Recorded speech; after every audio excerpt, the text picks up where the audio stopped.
Hello guys, welcome to another quiet journey into the past.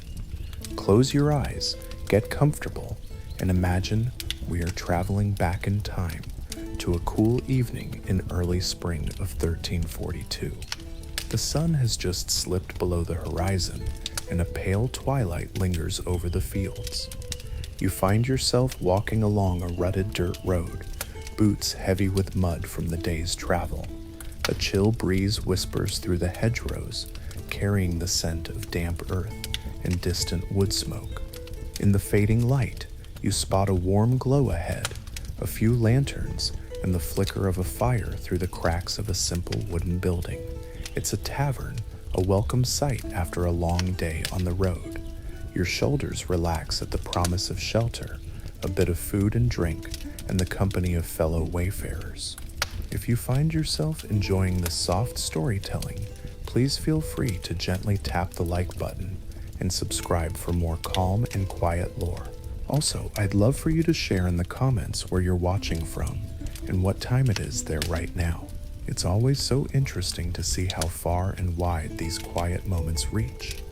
Before we step inside, take a moment to breathe in the scene. Above the tavern's door hangs a creaking wooden sign.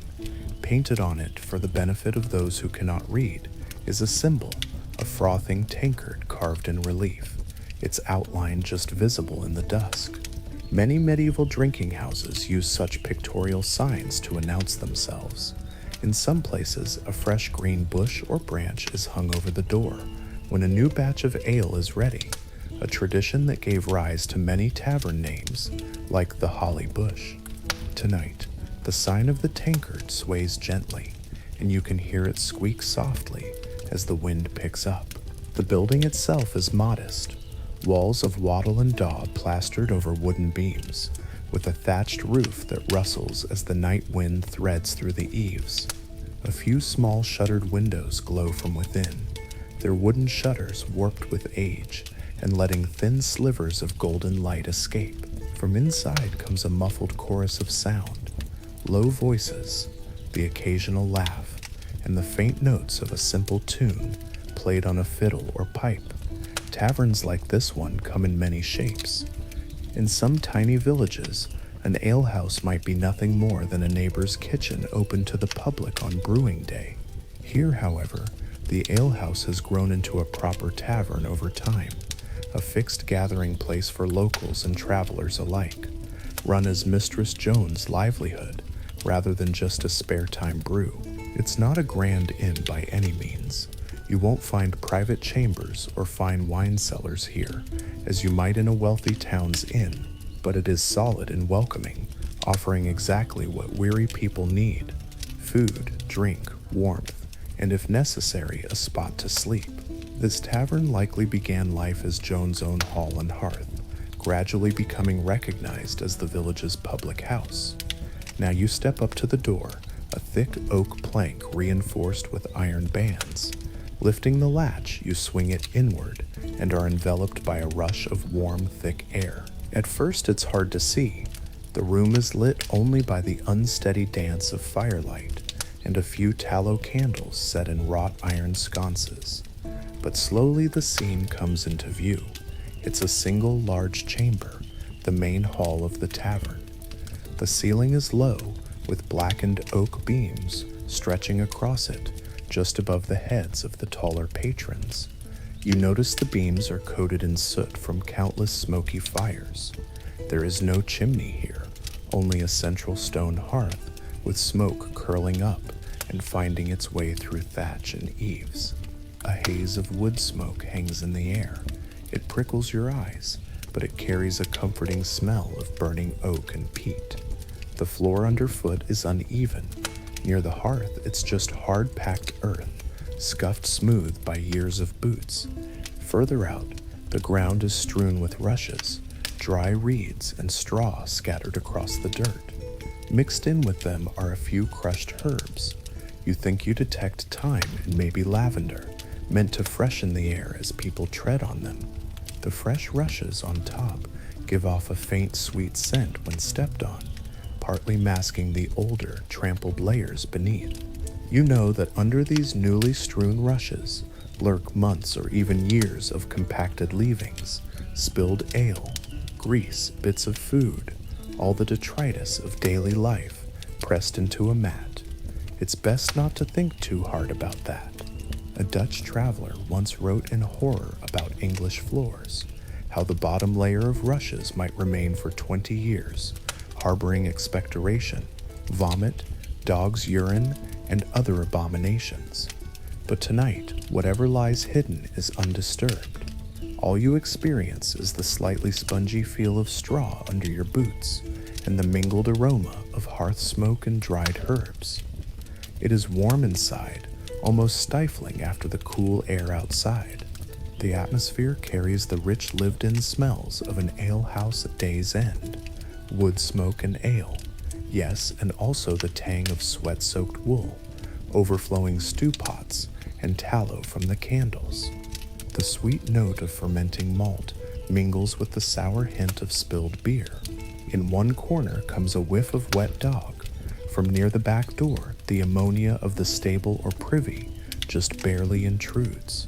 It's an honest, earthy odor palette, not unpleasant, just human and real.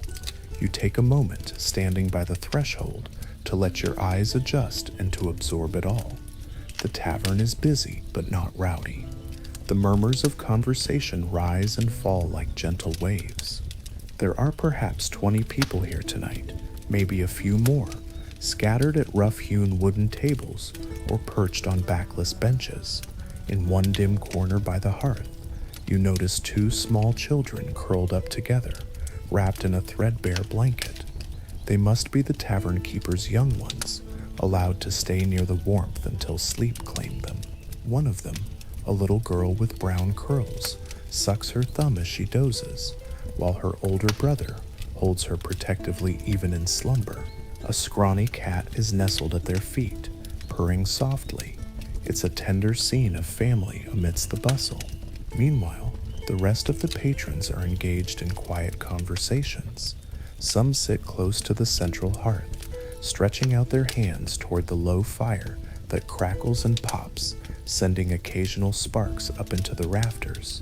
Others linger in the shadows along the walls, their faces flickering in half-light as they huddle over their drinks.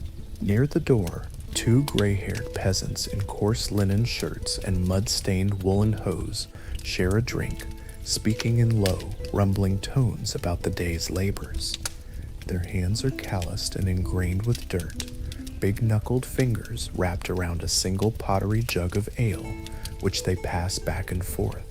Not everyone can afford their own cup, and in many alehouses, a shared jug or communal cup is common. These 2 seem comfortable with the arrangement. Each man takes a swig of the dark brew, then wipes his mouth on the back of his hand. You catch a few words of their talk. The dialect is thick, rural Middle English, half intelligible to an outsider. They speak of the weather. That rain last night will help the oats, praise God. The price of barley, and whose cow is calving. One of them chuckles softly at something, and the other nods, a gap-toothed grin flashing in the firelight. Just beyond them, a knot of younger men, perhaps farmhands or apprentices from the village, are more lively. They've pulled 2 tables together and are in the midst of a dice game, tossing carved bone dice onto the table's surface between swigs of ale. They jeer and laugh each time the dice tumble, not too loudly, just enough to show their high spirits. Gambling of this sort, dice and cards, is officially frowned upon by town authorities, who fear it leads to quarrels and disorder. In some places, tavern keepers can be fined for allowing games of chance, but here in this small village, such rules are either ignored or lightly enforced. Mistress Joan keeps a watchful eye to ensure things don't get out of hand, but as long as the lads stay friendly, a little wagering is tolerated. A few coins, likely copper farthings, clink on the table as wagers change hands, and one youth groans in good-natured loss while another claps him on the shoulder. They'll win it back next round. Or not. Nobody's betting their life savings tonight. Across the room, beneath one of the smoking wall sconces, Two women in loose, low-cut bodices laugh softly with a pair of men at a small table. Their laughter has a practiced sweetness. These are not their husbands, but rather women of the tavern, likely offering more than just ale and company. Taverns often doubled as unofficial brothels in medieval times, and these tavern girls are here to earn coins by providing companionship or intimate favors. One of the men, flush-faced from drink, slips an arm around one woman's waist. She allows it, leaning in with a knowing smile. The other woman tosses her hair and traces a finger along her companion's forearm as they murmur. It's an open secret, noticed yet unremarked by the others, just another accepted facet of tavern life. Prostitution is technically illegal or against church morals, and towns sometimes put out ordinances against harlotry, but everyone knows it happens. As long as it remains discreet and doesn't cause public scandal, the local officials turn a blind eye. Mistress Joan glances their way periodically. She'll intervene only if there's a disturbance. For now, the flirtations continue gently. It adds an undercurrent of adult intimacy to the tavern atmosphere, another thread in the tapestry of a medieval evening. Not far away, you spot the source of the soft music that threads through the room. In a corner near the hearth, a traveling fiddler has set himself up on a low stool. He's a lean, middle-aged fellow with a weathered face, dressed in a fraying doublet. His fiddle, a simple rebeek, is tucked under his chin, and he draws a bow across the strings in a lilting melody. It's a gentle folk tune, one you don't recognize but which feels familiar enough. His foot taps softly on the floor, keeping time. A shaggy mongrel dog lies at the fiddler's feet, tail thumping now and then in relaxed contentment. A couple of the farmhands whistle a fragment of the tune, and one gray-haired peasant hums along between sips of ale, perhaps remembering the song from younger days. This isn't a paid performance or grand entertainment. He's likely playing for his own supper and a place by the fire. Tavern music in such villages is usually informal and participatory. The fiddler's music weaves pleasantly into the background, adding to the warm, homey feeling. The fire on the hearth pops, sending a brief shower of orange sparks dancing upward. In that momentary flare of light, you take in more details of the tavern's furnishings. The tables are thick planks laid atop trestles, their surfaces scarred by years of use. Here and there, you see dark stains soaked into the grain, reminders of spilled wine or grease from meals long past. The long benches are similarly worn, edges polished smooth by the backsides of generations. One table's corner has a rough carving of a cross and initials beside it. Another bears an old date, crudely gouged into the wood, 1327 by the look of it. People throughout the years have left their marks, idle carvings with eating knives during long evenings. These little traces of the past give the place a sense of continuity, as if the laughter and voices of those earlier patrons are somehow still etched into the walls. Sometimes the locals do remember the names behind these marks. Earlier in the night, you heard a gray-bearded villager run his finger over an RW cut into a beam and explain softly that it stood for Robert White, the blacksmith's father, who used to sit in that very spot each evening until he passed away. God rest him, the old man had said with a wistful smile. Names that might otherwise fade are kept alive in these carvings and in the stories that accompany them. And even when those who remember are gone, the marks remain, anonymous yet comforting, signs that many others have sat here and shared food and drink in years gone by. The tavern holds these layers of memory in its timbers. Each patron adds a little of themselves to its story and carries a little of its spirit away. On the wall above the bar, an oil lamp casts a steadier glow. It highlights a couple of dried wreaths of herbs hanging from a rafter, perhaps to freshen the air or appease the household spirits, depending on local custom. You also notice, hanging on a peg behind the bar, a large wooden scoop that would be the ale measure, a standard volume to ensure each customer gets a fair share. Ale selling is regulated by local custom and law. An alehouse keeper can be fined for using false measures or for serving bad brew. Indeed, just last week the manorial ale taster may have dropped by to sample Mistress Jones' ale and make sure it wasn't watered down or too weak. If it had been, she could be penalized, though sometimes, out of pity for a poor alewife, officials waive the fine. Judging by the contented faces around you, Jones' ale passes muster tonight. By now you feel an inviting wooden bench calling your name near the fire. But before you fully join the scene, a brief commotion catches your attention from a nearby table. One of those young farmhands just let out an enormous belch. A couple of his friends break into laughter and mock applause, while another swats at the air jokingly. The lad, a straw-haired youth, just grins and shrugs, unashamed. Such manners, or lack thereof, might scandalize a lord's banquet, but here among country folk, it earns only good-natured ribbing. The tavern keeper, hearing the outburst, shoots the group a sharp glance. Seeing it's harmless, she shakes her head with a slight smirk and lets it pass. In truth, if any revelers let the ale drive them into real misbehavior, say a nasty brawl or shouting match, the consequences could be unpleasant. The local constable would have the right to clap the offenders in the village stocks for public drunkenness, leaving them the next day to endure not only a hangover, but also the jeers and rotten cabbage of their neighbors. No one here wants that. Fortunately, nothing of the sort looms tonight.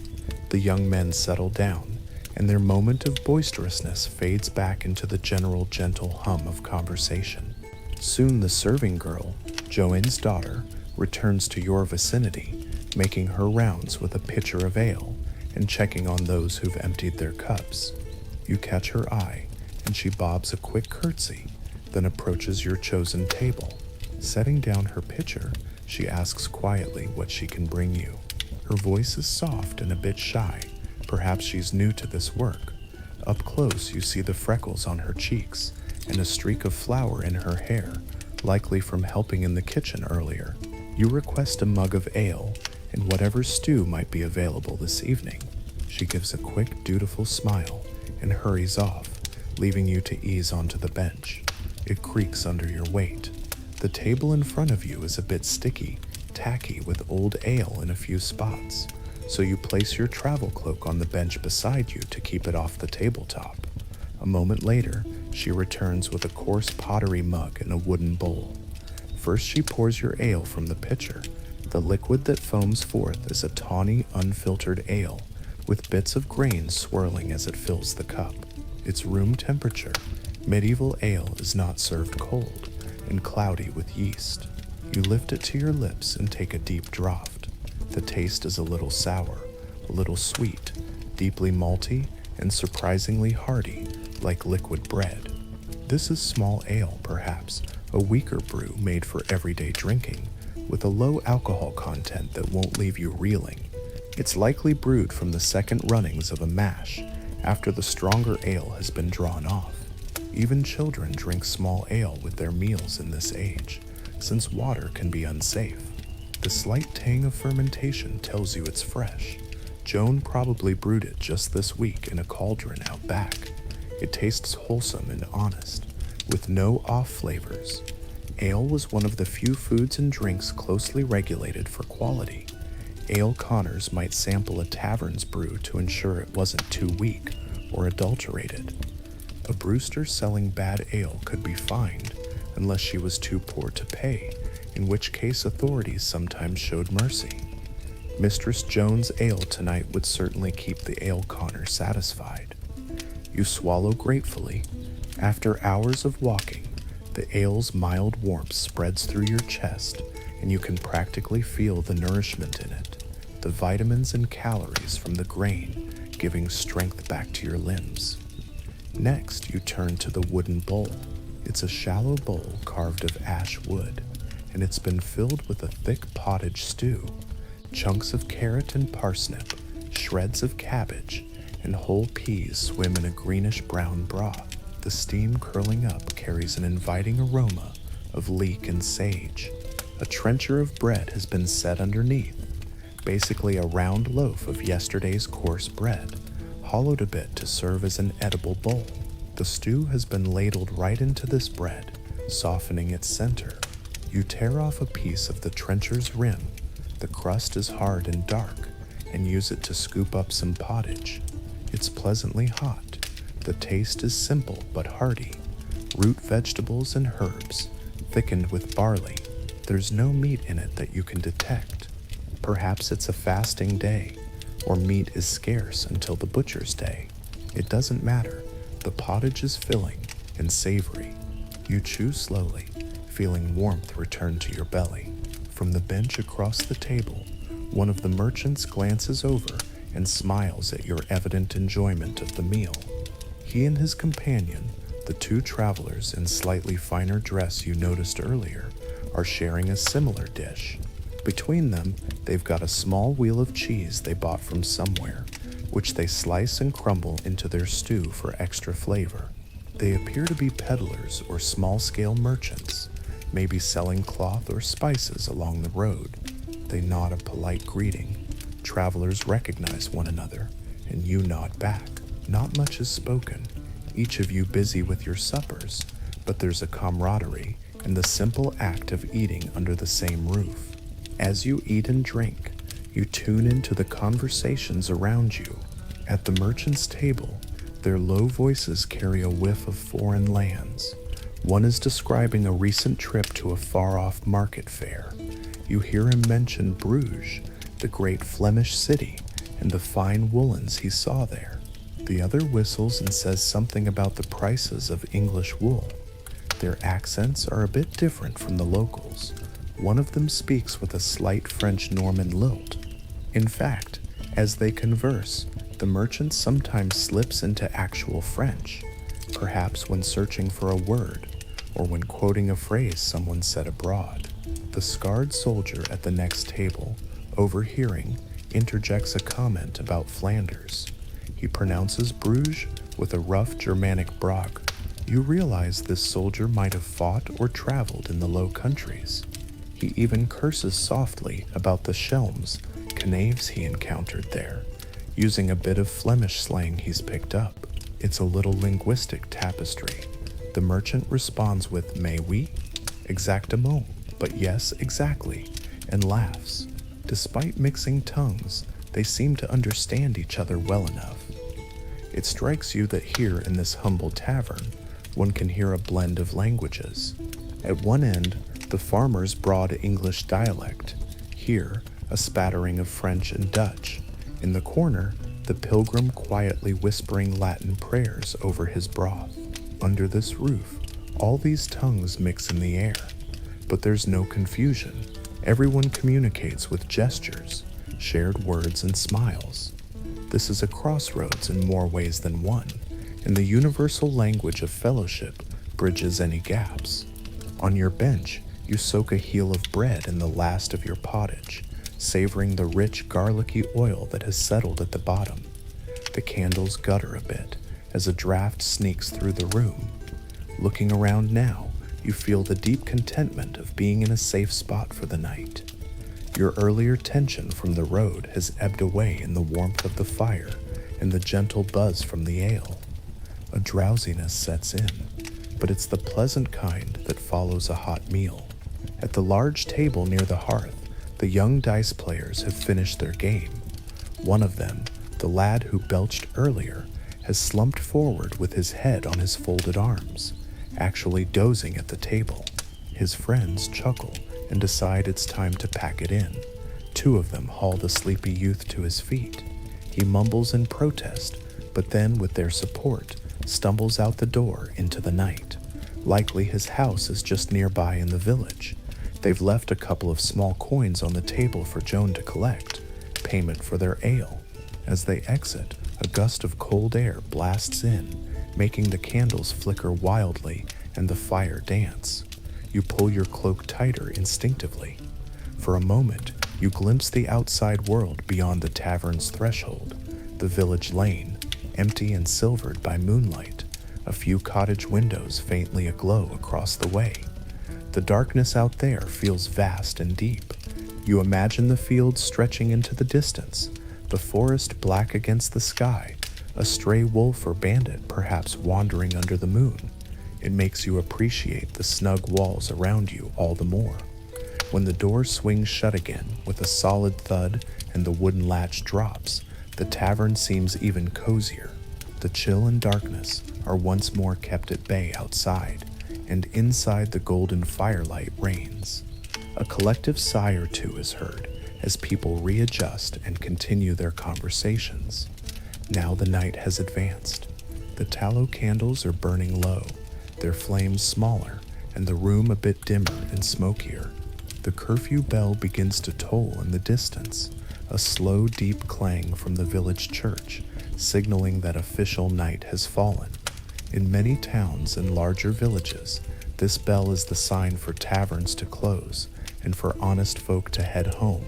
Technically, anyone out after curfew could be questioned by the night watch or need a good reason and a lantern to be abroad. Here, that curfew bell likely means Mistress Joan will soon bar the door for the night. Some of the locals stir at the sound. The two gray-haired peasants, having finished their shared jug, take that as their cue.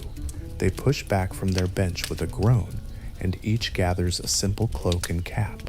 "Good night to ye, then," one says to the room at large. A few voices murmur, "Good night," or "God keep." They make their way to the door, and Joan's son, a lanky lad who had been stoking the fire, hurries to help lift the bar. The door opens once more, and the chill of the outside rushes in, accompanied by the faint smell of dew and the last tolls of the bell. You see the older men silhouetted against the darkness as they depart, one carrying a little horn lantern that casts just a tiny circle of light at their feet. When they've gone, Joan's son closes up again and drops the heavy wooden bar across the door. The message is clear: the tavern is closed to newcomers now. Those inside can stay, but no one else will be let in. For a moment, as the door was open, you caught that glimpse of the world beyond, the cobbled village street glistening with evening damp, the shapes of leafless trees against the moonlit sky. The air that gusted in smelled of wet leaves, and somewhere far off you could hear a dog barking. That brief intrusion of the outside makes the tavern's interior feel all the more like a protective cocoon. A candle by the door flickers violently in the draught, then steadies as the door is barred once more. Now the night is truly shut out, and those of you within settle into a quieter, more intimate atmosphere. Voices drop a little, as if acknowledging that the world has shrunk to just this room and its glowing hearth. Mistress Joan takes a final round through the common room, checking on remaining guests. She stops by your table to collect your empty bowl and gives you a nod and a quick smile. "All good then, love?" she asks in a low tone. You nod appreciatively and hand back the empty pottery mug. She wipes the table with a rag. It's more of a smear than a clean, but at least she sops up the spilled ale, and wishes you a good night. You notice her arms are stout and strong. Years of carrying barrels and stirring vats of ale have given her a working woman's muscle. Many tavern keepers in such villages are widows or wives carrying on the brewing trade, and Joan fits the mold well, capable, no nonsense, but with a certain rough kindness in her eyes. Only a handful of patrons remain now. Besides you and the merchants at your table, there's the scarred soldier, still sipping the dregs of his ale by the fire, the traveling fiddler who has put his instrument away and is quietly nursing a cup of wine someone bought him, and in the far corner by the hearth, that lone pilgrim in the brown cloak. You notice him more clearly now, a humble figure with a staff propped nearby and a wide-brimmed hat lying on the floor beside him, a lead pilgrim's badge pinned to its crown. He has finished his simple broth and bread and is sitting with eyes half closed, lips moving silently. Perhaps he's praying or just resting in the warmth. Pilgrims often traveled penniless, relying on charity from towns and taverns. Joan might have given him that meal for free, or for the price of a prayer on her behalf. Across from the soldier, the two merchants have drawn closer to the fire, and one of them has produced a pipe, a simple clay pipe which he's now lighting with a twig from the hearth. Tobacco is not yet common. It won't be until centuries later, so he's likely smoking a bit of dried herb or resin for a pleasant scent. The smell that wafts up is fragrant, herbal, perhaps rosemary or a mix of barks. The soldier sniffs and raises an eyebrow in mild envy. The merchant chuckles and passes the pipe over to him after taking a few puffs. Clearly they've struck up an acquaintance. They had been talking of distant places earlier. It seems that conversation has forged a friendly bond. The soldier draws on the pipe and exhales a thin stream of smoke that mingles with the tavern haze. He starts telling a story. You catch a few phrases about a skirmish on the French border, something about a narrow escape from brigands on a road. His voice is low and even, perhaps leaving out the goriest details. The merchant listens with interest, occasionally interjecting a sympathetic cluck of the tongue. As they converse, you notice each occasionally gropes for a word and substitutes one in another language. The merchant said "Mon Dieu," my God, at one point, and described a wine as treble, very good. The soldier, not to be outdone, muttered verdammt under his breath at a part of the tale, a German curse meaning damned, and referred to the bandits as Schelms. It's a melange of languages here by the fire, but far from causing confusion, it adds color to their exchange. In a single quiet conversation, you're hearing at least 3 tongues. This was not uncommon in such crossroads taverns. A learned clergyman might speak Latin or French. A merchant from London might use some Norman French terms. A soldier back from Italy could mix in a little Italian. Under this smoky roof, Latin, French, English, Dutch, all blend together, yet everyone manages to understand one another with a combination of gestures, laughter, and the shared context of their journey. The tavern is like a little Tower of Babel that miraculously doesn't fall into chaos. Instead, it finds a common tongue of fellowship. You lean back on your bench, stretching your tired legs under the table. The fire is smaller now. Joan has not added any new logs, letting it burn down to embers. Still, the core of red coals throws a steady heat and a dim glow. The fiddler has fallen completely silent, cradling his wooden cup in both hands and staring into the fire, lost in thought. The tavern keeper's daughter quietly moves around to each table, collecting empty cups and trenchers. She uses a dim stub of candle mounted on a little wooden dish to light her way in shadowy corners. When she reaches your table, you help by handing her your empty bowl and trencher. She whispers, "Thank you," and the 2 merchants hand over their empties too. The girl then carries the stack of dishes to a side area, likely through a door to the kitchen and back. You hear a faint clatter as she sets them down.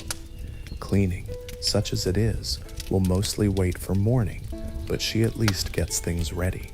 A larger, partially covered bucket stands by the wall. She plunges a few used cups into it. You suspect that's the rinse water for washing up. By the look of the gray, cloudy water, many a cup has already been dipped in there tonight. The atmosphere has turned hushed and reflective. There is a sense of communal peacefulness that settles over a tavern at night's end, when all the casual outsiders have gone home, and only the travelers and a few regulars remain, those with nowhere pressing to go. You feel it in the way voices have lowered, and people gaze at the fire or into their mugs between sentences. There's a comfortable silence at times, broken only by the crackle of embers or the soft snoring of the tavern cat, now curled on a stool. This is the hour when the tavern itself, seems to exhale a long breath. Across the room, the merchant and the soldier have run out of stories and simply sit companionably. One of them pokes the fire, sending a swirl of sparks up the chimneyless vent, where they wink out in the dark. The soldier, with a yawn, remarks that it's about time to turn in.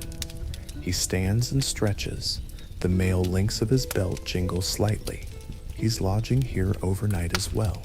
You gather an arranged bunk in the stable or in the loft upstairs. The merchant gentleman too drains the last sip from his cup and rolls his shoulders, feeling the day's fatigue. Mistress Joan reappears from the kitchen doorway, wiping her broad hands on her apron. She surveys the room and, seeing everyone winding down, announces quietly, "I'll be banking the fire now. Those staying on, find your places to sleep. We'll be stirring again at first light." With that, she takes a long metal hook and begins to safely arrange the remaining logs and coals so they'll burn slowly through the night. A few flames still lick up, casting her face in a ruddy light as she leans over the hearth. Joan's son appears at her side with a bucket of sand. Just in case any stray spark tries to escape, they're prepared to snuff it. Tavern fires are kept low overnight for safety, especially in timber buildings. One cannot be too careful in a world of open flames. It's time to settle in for the night. You stand up from your table, and a pleasant heaviness settles in your limbs. Between the long day's journey, the hearty meal, and the gentle ale, your body craves sleep. Joan catches your eye and jerks her head toward a ladder at the far end of the room, up in the loft on the right. She says quietly. She had earlier indicated that's where travelers can sleep. In small taverns like this, lodging is communal, a space on a mat or pallet shared with strangers.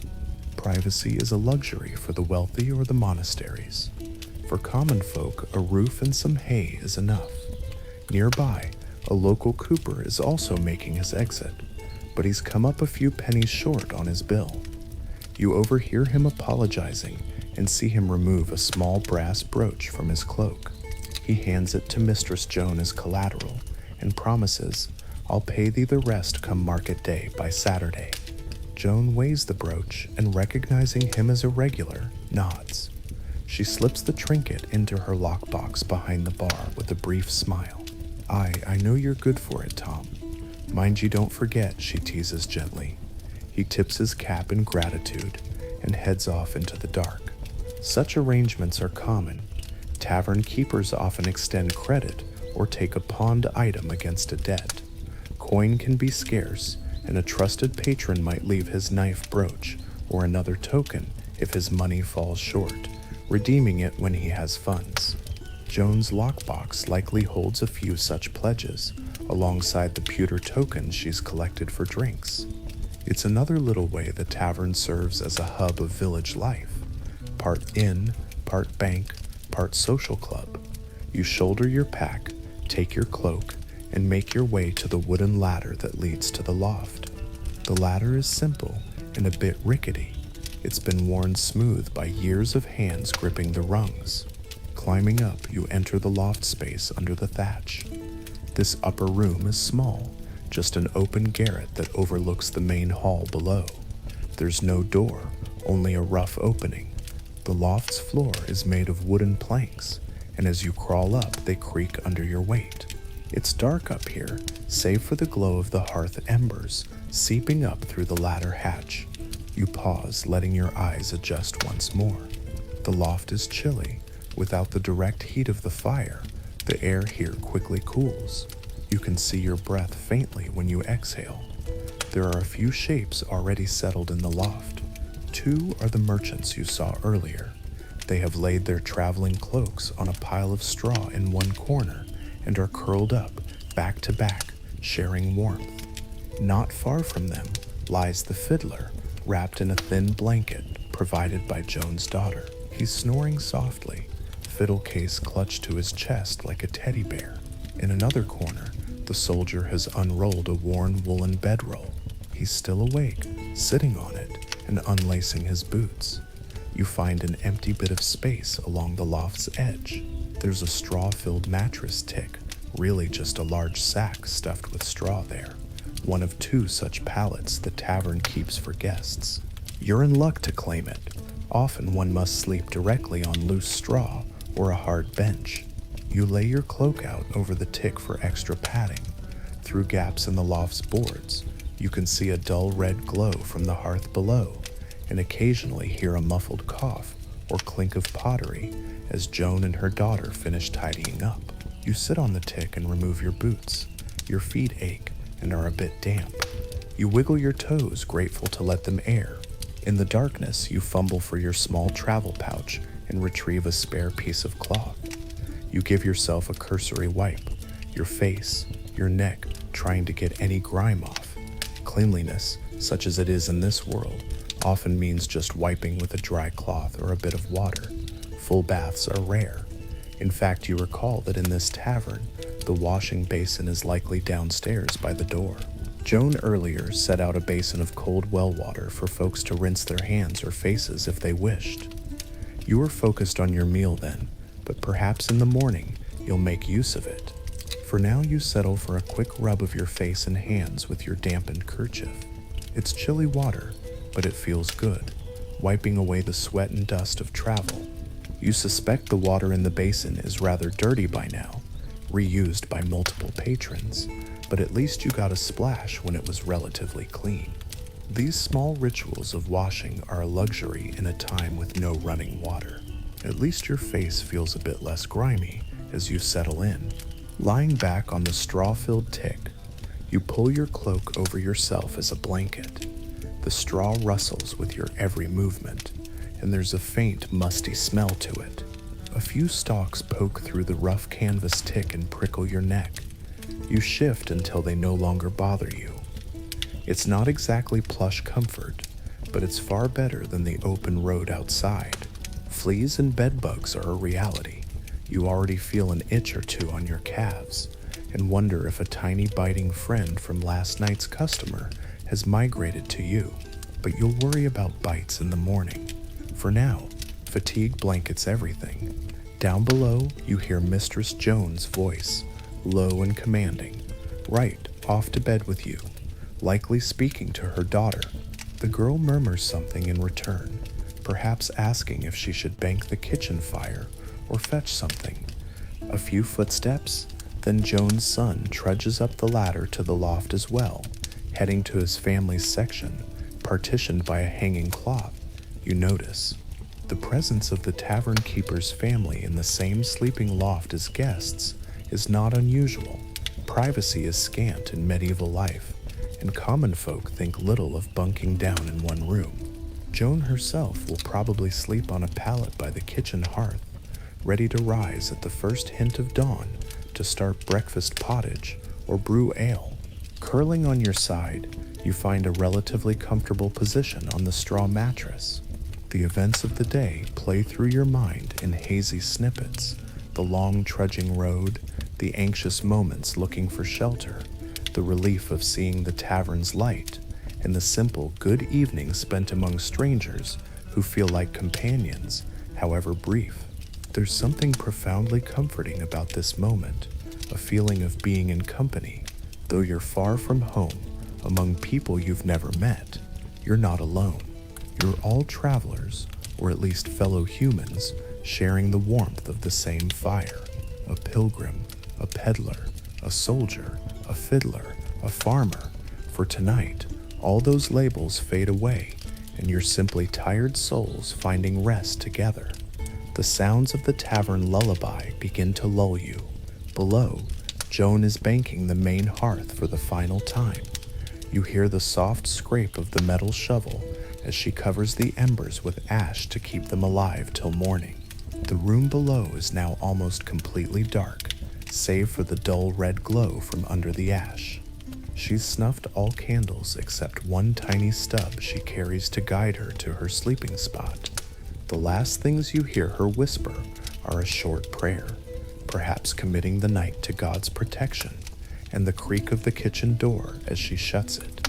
Now the tavern hall is quiet and empty. its benches and tables ghostly in the faint red light.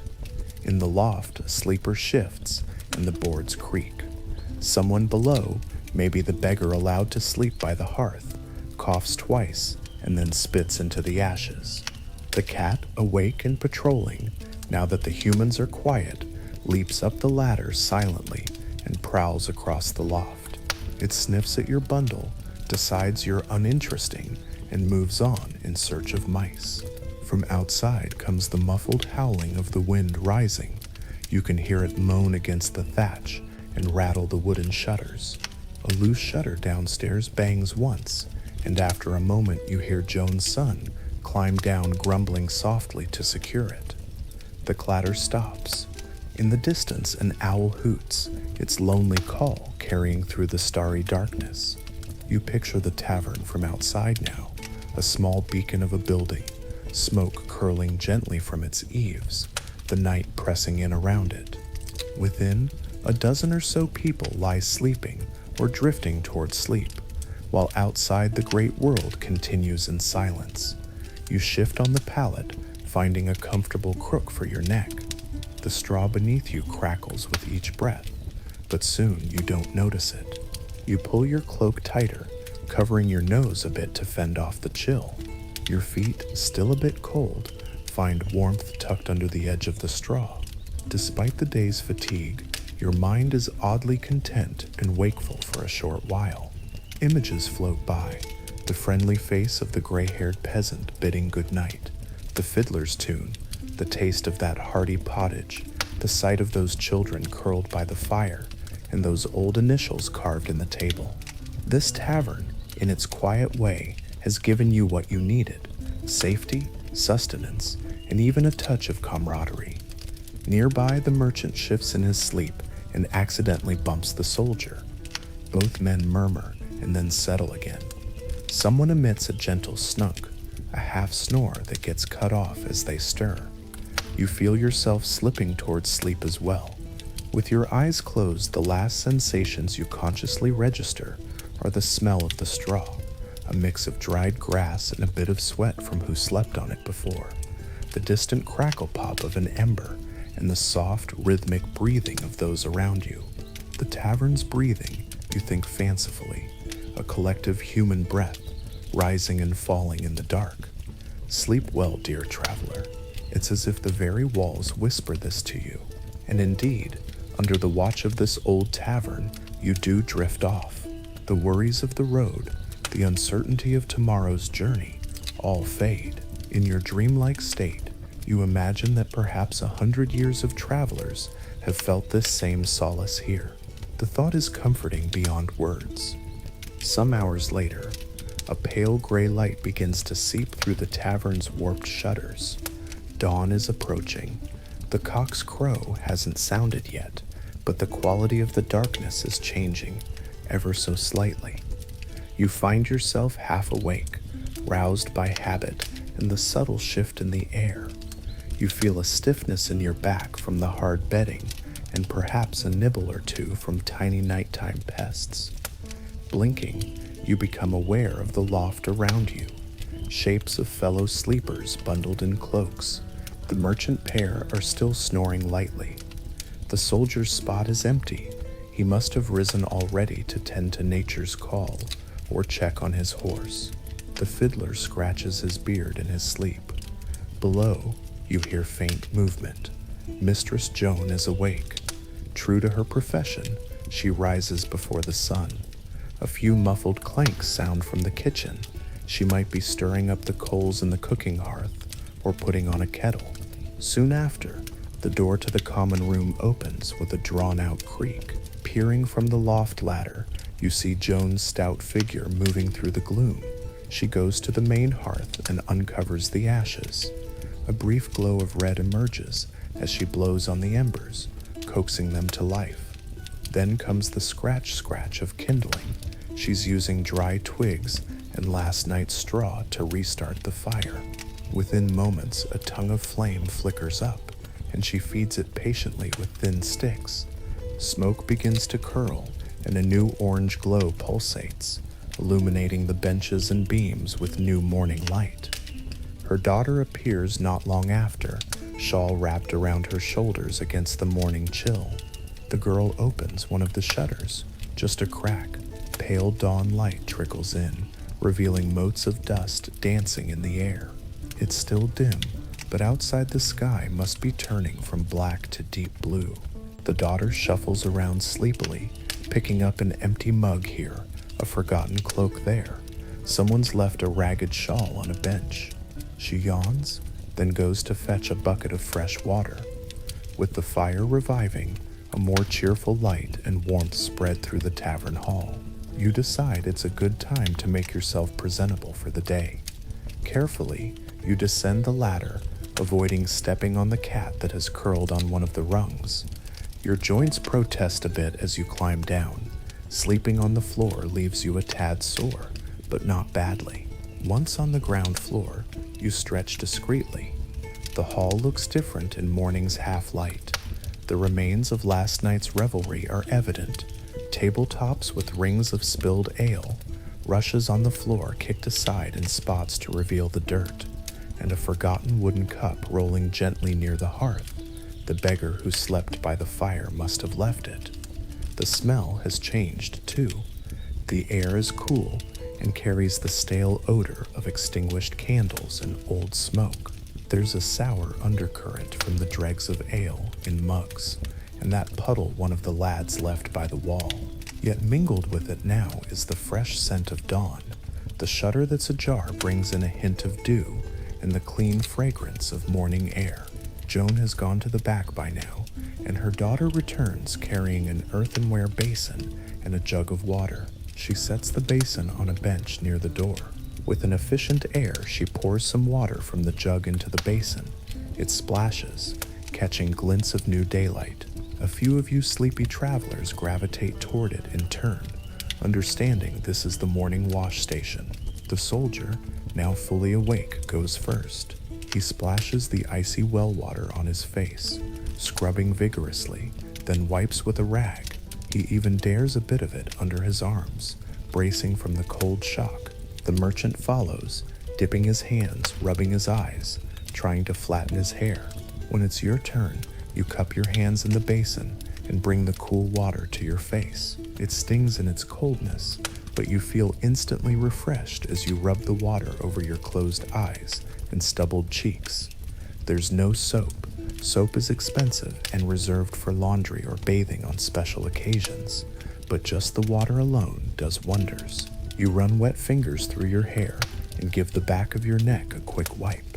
As you do so, the water in the basin grows cloudy, and specks of yesterday's dust and sweat swirl away. By the time the pilgrim comes to wash his face, the basin is a murky gray. No matter, he still murmurs Deo gratias and uses a bit for a token rinse. We each dry off with a shared linen towel hanging on a peg. It's not the cleanest cloth either, but it's what there is. These little ablutions make all the difference. You feel alert and human again, ready to face the day's travel. Now the tavern common room stirs with the gentle bustle of morning. Last night's poor beggar, who had been allowed to sleep by the hearth, awakens and sits up slowly. In the growing light, you see him, a bent old man with sparse white hair. Joan hands him a half-full mug of small ale, left from last night, and a heel of dry bread. "Here, get that down ye," she says, not unkindly. He thanks her between coughs, downs the weak ale, safer than water for his old belly, and chews the bread. Then, gathering his threadbare cloak, he shuffles out the door to resume his endless wandering, or to find a place to beg as villagers begin their day. Joan watches him go for a moment, her face unreadable, then turns back to her tasks. The soldier is busy strapping on his gear, preparing to depart. He throws his cloak over his shoulders and cinches his sword belt. With a nod to those of us still about, he clatters out, likely to check on his horse in the stable out back. One of the merchants has gone outside as well, perhaps to ready their pack mule or relieve themselves behind a hedge. The other merchant sits at a table, carefully counting some coins in the improving light, tallying last night's expenses or planning the day's trade. Mistress Jones' daughter, broom in hand, begins sweeping the floor. She works around our feet with practiced efficiency, gathering the soiled rushes, nutshells, and bits of trash into a pile. In the daylight, you can see just how filthy the floor truly is. The fresh straw laid down last evening is now trampled and mixed with bits of food and mud. She sweeps it all toward the door. Later, they'll toss these dirty rushes out onto the midden heap and perhaps strew some new fresh ones for the next evening. The girl wrinkles her nose as she sweeps up a particularly nasty patch where someone might have spilled stew, or worse. Still, by the time she's done, the floor looks relatively tidy. Just the bare earth now, marked by sweep broom strokes and smelling of a peculiar blend of herbs and old beer. She even sprinkles a few handfuls of dried thyme and meadowsweet onto the floor afterward. As folks walk on them today, they'll release pleasant fragrances to combat the inevitable odors. Meanwhile, Joan has rekindled the kitchen fire and set a pot of something to cook. Before long, a mild, porridgey smell wafts out, likely oats or barley boiling with a bit of milk or water to make a simple morning gruel. There's no elaborate breakfast here, no eggs and bacon. Those are luxuries for well-stocked inns or nobility. In a tavern like this, the first meal is often whatever was left from yesterday. Perhaps Joan will thin down remaining pottage with water to make a soup, or bake some slurry of oats on the griddle. The smell is modest but comforting, warm and cereal-rich. One by one, the remaining overnight guests settle their accounts and prepare to depart. You retrieve your own coin pouch and recall the cost Joan quoted you. A few pence for supper, ale, and a place by the hearth. A fair price. Counting out the coins, you approach Joan where she stands by the bar. She recognizes you and nods. As you hand her the coins, she bites one quickly, a habit to test if it's good silver or a cheap plated counterfeit, and then sweeps them into a wooden till. "Thanky. Travel safe now," she says. As you turn to go, she places something into your hand, a small, unexpected kindness. It's a half loaf of coarse bread, left over from yesterday. "Take this. You've rode ahead," she insists with a maternal gesture. You accept it gratefully, bowing your head in thanks. Such generosity, an extra chunk of bread freely given, means a lot. On a long road, that could be your lunch later. Stepping outside the tavern, you squint in the early daylight. The sun is just cresting the low hill to the east, sending pale rays across the village. The air is crisp and fresh. You can see faint mist in the distance over the fields. The ground is wet with dew, and your breath puffs white in the cool of the dawn. It feels bracing after the tavern's smoky interior. You look back at the tavern's exterior, wattle and daub walls now golden in the morning light, the thatch roof shimmering with moisture. The hanging sign with the painted tankard creaks softly in the breeze. Joan appears in the doorway behind you, arms akimbo, watching her children scatter stale rushes onto the dung heap. She catches your eye and gives a little wave. "Until next time," she calls. You raise your hand and reply, "God willing, mistress. Thank you." Already a couple of villagers are approaching her to gossip or purchase ale for the day's field work. A liquid breakfast of small beer is common before labor. She'll be busy again soon enough.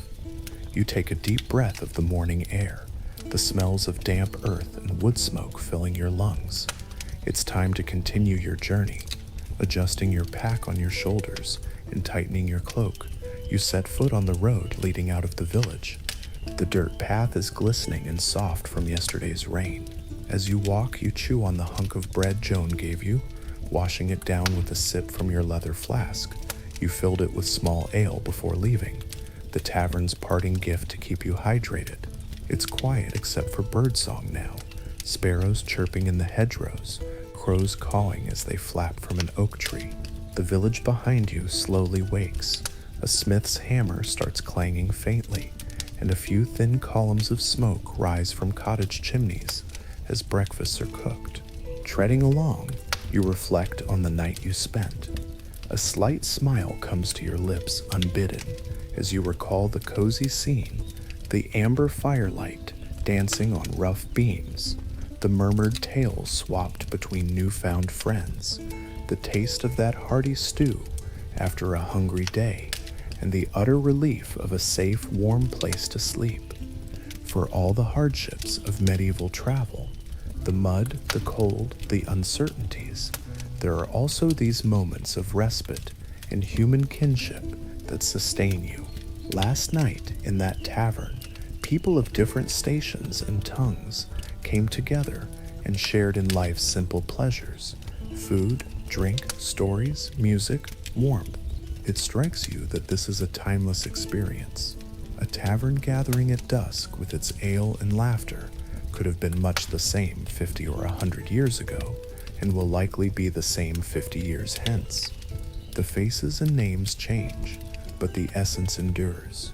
As the road bends and a grove of trees partially hides the village from view, you take one last look over your shoulder.